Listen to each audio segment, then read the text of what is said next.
by the Montana Television Network. Montana This Morning continues on Montana's News Leader. President Trump is using immigration to bolster Republican turnout for the midterms. I'm Laura Podesta. I'll tell you what he called the caravan of migrants headed toward our country at a campaign rally last night. And closer to home, 2 men face homicide charges after the murder of 2 people, wounding of a third in a Missoula motel room. Coming up, the story told by one of the accused and how police ultimately identified those suspects. Good morning to you. It is 6:30 on the dot. I'm Missy O'Malley with Chet Lehman. Matt Elwell will have our forecast in just a moment, but our top story for you now, a new CBS News poll finds that in key battleground districts, 6 in 10 voters say immigration is a very important factor in who they will support on Election Day. Now, last night, President Trump railed against the caravan in southern Mexico and issued a warning for countries that haven't helped stop the group's advance. CBS's Laura Podesta has the details this morning from New York.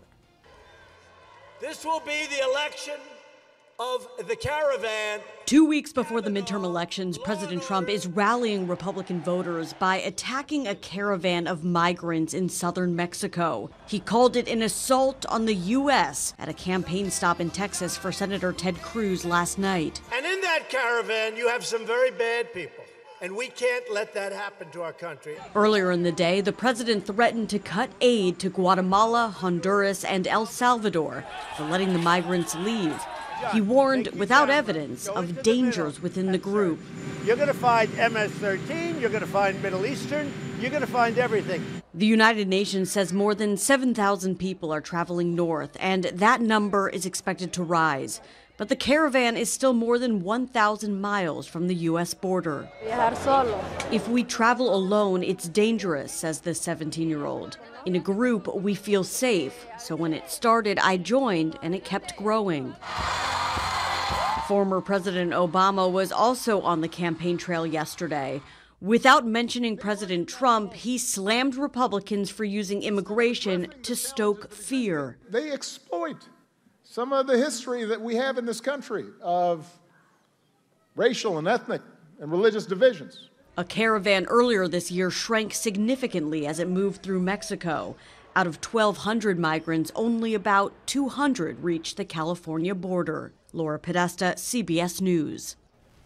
Now we're told that at its current pace, the caravan would reach the United States border in about a month and a half. So continue to follow that. 6:32, Matt. Lovely yesterday. Thank you for that. Bright moon. Gorgeous this morning. Absolutely beautiful this morning. Yeah, and I think today's going to be very similar. We're just going to add a little cloud cover, maybe a slight chance of rain as you head that maybe for a nice sunset tonight then, huh? Ooh, absolutely. So snap a photo and share it. We'd love to see that right here. Temperatures this morning right around the 30-degree mark. It is a little on the cool side, but not bad. Looks like our temperatures should be back into the low 60s. The evening does bring a chance of a few isolated showers in parts of the area. We do have a cool down on the way. We're going to talk more about the timing of that in just a few minutes. Thank you, Matt. 6:33 now. We have some breaking news out of Park County. One person killed in a crash early this morning in Park County. That crash reported west of Wilsall on Flathead Creek Road and Highway 86. According to the Montana Highway Patrol, driver failed to navigate a left-hand curve, lost control of the vehicle, causing it to go off the road. Vehicle overturned, driver was ejected. We're told he was not wearing a seatbelt. A passenger did suffer minor injuries. And we are learning more details surrounding a double murder at the Missoula Motel from last Friday. 2 men are facing homicide charges as police continue to investigate that incident. MTN's Connor McCauley has the latest in the case. According to court documents, 3 people were shot in room 228 of the Mountain Valley Inn early Friday morning. The victims have been identified as 23-year-old Jason Flink and 31-year-old Megan McLaughlin. A third person, Caleb Williams, however, did survive the attack and was transported to the hospital with unknown injuries. Upon reviewing surveillance footage, police discovered 2 men and 1 woman leaving the hotel in a pickup truck around 1 a.m. Friday. The video showed both males carrying firearms and the female was running. Missoula police arrested one of the male suspects, Preston Rosbach, early Friday morning. In his interview with police, Rosbach said Jonathan Whitworth, an unidentified female, and himself had gone to the Plugs Motel to find drugs. Whitworth was also identified in the video by multiple people interviewed by MPD. In court documents, the 3 entered the motel room with Whitworth asking if anyone had drugs. In the court doc, someone stated that they did not, and the 3 people left. Rosbach told police that the group then made their way back to their vehicle, but Whitworth turned around and made his way back to the hotel room, where he shot 3 people. Rosebach claims to have not shot anyone and says that he did not have a gun on him at the time of the shooting. But MPD reviewed surveillance footage and has determined that he did have a gun on him, and he will now face homicide charges in district court. Rosebach is being held in the Missoula County Detention Center on $250,000 bond. Whitworth was arrested Sunday near the Missoula International Airport. He is also facing homicide charges. In Missoula, Connor McCauley, MTN News. Now, law enforcement was able to apprehend Rosebach and question him late Friday morning, but Whitworth took a little longer, a lot more effort to find. He was finally arrested on Sunday. And a staff member at the Montana State Prison has been put on leave while an investigation continues into a possible assault at the Deer Lodge facility. The Montana Department of Corrections confirmed to NTM News that there was a report assault involving 2 prison staff members that occurred in the parking lot of the Montana State Prison on Saturday. One staff member was put on administrative leave while the incident is being investigated. No inmates were a part of the incident, and the Department of Corrections provided no further details about the incident. Local court news: a man and woman charged in June for manufacturing methamphetamine now face further charges for allegedly running another lab, this time at a Four Corners fishing access site. 37-year-old Jessica Coombs and 53-year-old Earl William Jimerson were arrested on Sunday, charged with the operation of a meth lab.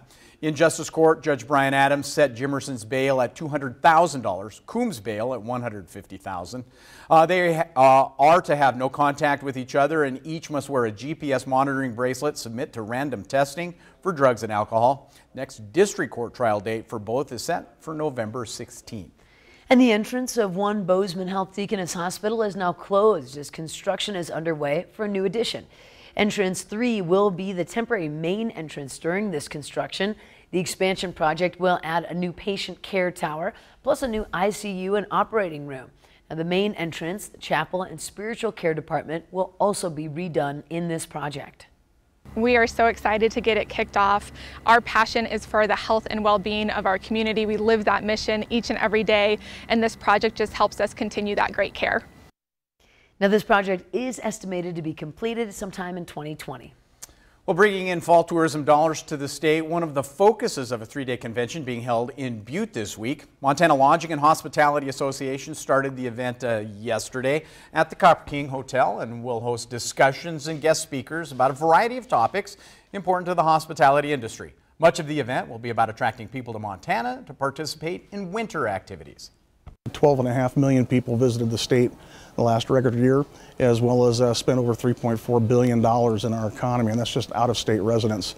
So it's a big benefit to the state of Montana, and we just like to keep seeing that progresses.